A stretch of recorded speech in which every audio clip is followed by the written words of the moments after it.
Kelompok Ansarullah Houthi dari Yaman tidak gentar melakukan pembalasan ke Israel untuk serangan di Bandara Sana'a yang menghancurkan pesawat rombongan jemaah haji. Houthi berjanji akan menargetkan pesawat milik El Al dan maskapai penerbangan sipil Israel lainnya. Kemarahan Houthi memuncak lantaran tindakan yang dilakukan Israel dengan menargetkan Yaman tak kunjung usai. Sebagai balasannya, Houthi Yaman bersiap melakukan serangan dengan cara berbeda, termasuk dalam hal kuantitas dan substansi operasi. Meski demikian, Houthi tidak menjelaskan detail terkait senjata yang akan digunakan untuk meluncurkan serangan ke target Israel.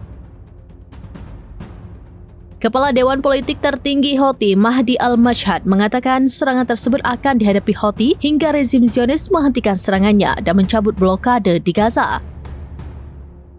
Sebelumnya, Israel menghancurkan satu-satunya pesawat komersial yang dijadwalkan mengangkut jamaah haji menuju Tanah Suci pasca 3 pesawat lainnya hancur dalam serangan terakhir.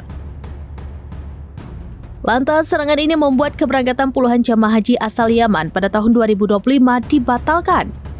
Beruntungnya, tidak ada korban jiwa dalam insiden tersebut. Namun, pesawat komersial Yemenia Airways dan landasan pacu Bandara Sana'a mengalami kerusakan parah.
Download Tribun X sekarang, menghadirkan lokal menjadi Indonesia.